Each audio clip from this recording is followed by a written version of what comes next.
I wanted to focus my essay on the importance of collaboration and emphasize why collaboration is so important. I focused it on picture book illustration because that is where I would like to achieve my professional aspirations. Picture books are an extremely collaborative process of creatives working together in an essential thread of communication, unified in creating a children's picture book in a process of writing, editing, illustrating and publishing and marketing.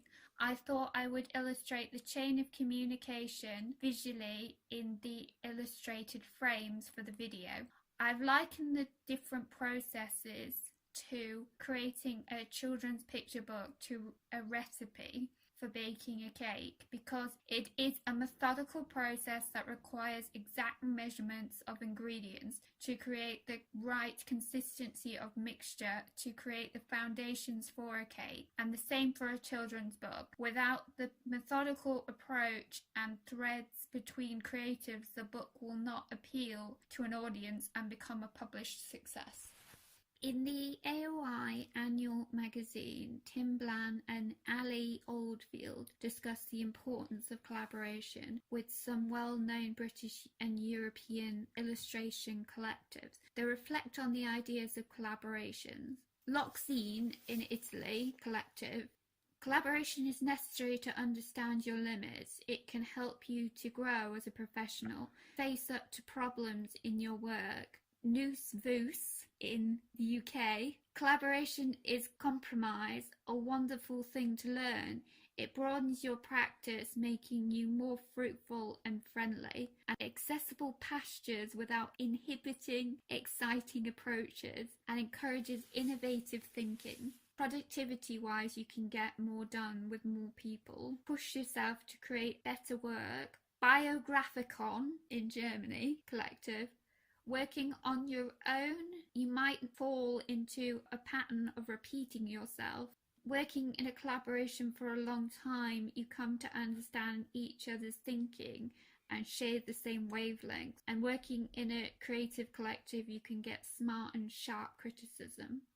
In the Society of Children's Writers and Illustrators podcast, they have a conversation with Neil Porter, editorial director of Neil Porter Books at Macmillan Roaring Brook Press. He reflects on the physical property of the book. There was a lot of talk. Books are on the way out. Books were dead. Picture books were irrelevant. E-books were where everyone was going. And interestingly enough, one of the reasons for the physical picture book enduring has been because there is yet to be an electronic format that delivers what a physical book does in terms of sharing a book with a child. There is nothing like a physical page turner that picture books depend on. But I think at the time when people are so screen orientated, I want to make every effort to make my books as physically attractive as possible. Quality of paper,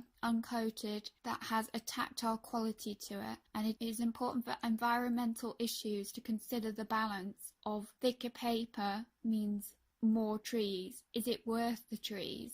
It is important and our responsibility in the publishing community to be collaborating with environmentalists to find better papers for print that are cost effective and are environmental friendly. Example, recycled paper and vegetable paper.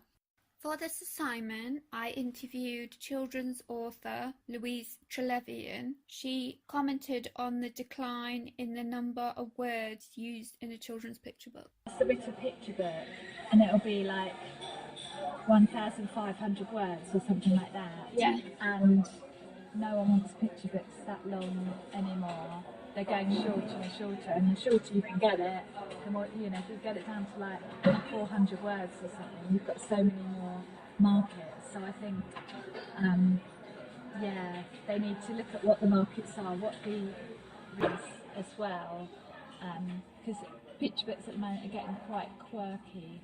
Yeah. And they're much more illustration-led, I think, now than they were. The word count is definitely going down all the time. So it's a good time for people like you coming in, definitely. Yeah. Small illustrator in the norm.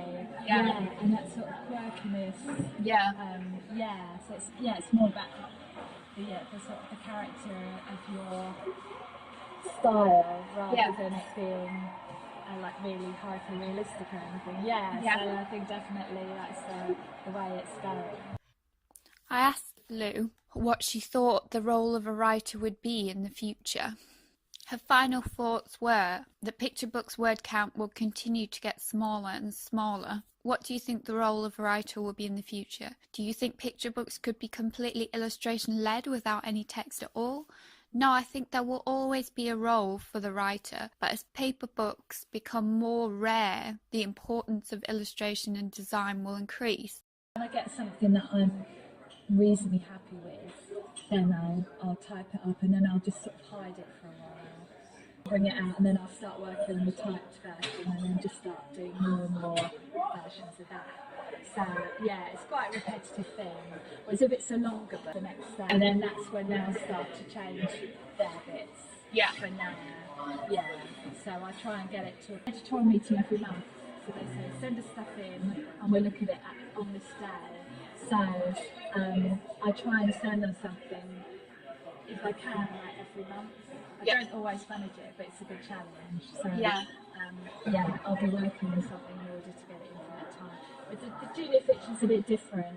But the meetings for the picture book is always really regular. So there's not that much. Send it back with a Word document with using the comments and the track changes and things. So all the comments. So to rely, what do you think? But I had the feeling if I'd said I didn't, well, I wouldn't have said I didn't because it was my first book, so I wasn't going to do anything that would scupper. And I loved it anyway. And they've been wanting to work with Julia Patton for a long time, so that all fitted in really good. And with this one, I think again they only sent me one sample because normally they would send 2 or 3, and then I get like my opinion. I think that's the idea, but that never actually seems to happen. It more seems to be like, I think we found the perfect one, what do you think? And I'm always, they'll show me like the rough sketch, when the pencil sketches come through, they'll send them through to me and say any comments. I'll put a few comments, but they don't, I know that they may just totally, and then on the manuscript, then the editor writes what they imagine happening. So they'll put something like double-page spread with footprints going over here. But it'll be quite vague, but just an idea of whether they want it full or whether they want little pictures or how they want it and the vague content, but not that much more. And then the illustrator will do a pencil rough. They'll show me that. And then when that's all finalised, they then go away and put all the colours in. And then that comes back again, and I can put comments. But I think it is. I've had a few things. There was like an absolutely beautiful double-page spread where the girl and the dad are looking up at a tree like that. But actually, I thought they were looking down the other way because they're little silhouettes. So it was just them, and then their heads go back. And to me, it looked as though they were looking the other way and looking down. So I just said. For a moment, I thought they were looking the other way, just in case she wanted to make it slightly clearer. Just in case that. So just like things like that, really. Yeah. But normally, I'm just in awe of the illustrations, and I just like, wow, you've made it so much better than it was.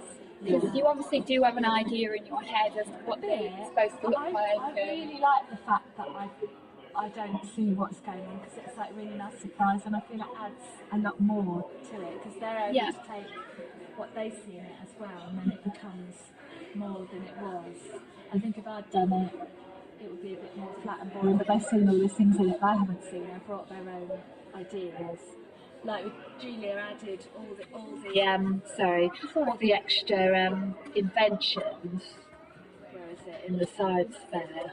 Yeah, it is. All these things that she came up with that aren't even mentioned. whereas I would have probably stuck to things I'd already said. Yeah, So, it definitely does add another. yeah, and sometimes there's some like a sort of a digital bit unclear. Yeah. Yeah, like I think at the end of this I probably wrote that the Eugene flip bounces or something, just so they knew what was happening. But yeah, I try not to, because I'd rather the illustrator has free rein to do what they want to. Yes, only if something is really ambiguous. Yeah. For illustrators, there's a lot of collectives these days. It all seems to be about joining a collective or joining a group. I was going to say, what support groups are there for writers or There collectives? are quite a lot. I mean, I don't actually belong to any myself, but having said that, the Maverick authors are like really supportive. So, like when a new author gets a book accepted, their publishers will email all of us and say, "Welcome to so and so," and every single person will email back saying, "Welcome to the Maverick family." And then like once a year, they have a sort of joint launch party for all the books, and sometimes they have the odd sort of thing at their offices, like it's a bit of training on doing physics and stuff like that, and everyone meets up. So they're like really supportive, and yeah, they handle. So, what can we take from this? Collaboration is extremely important. It's going to be even more important to collaborate with new businesses and new printing processes and digital media for the future of book publishing.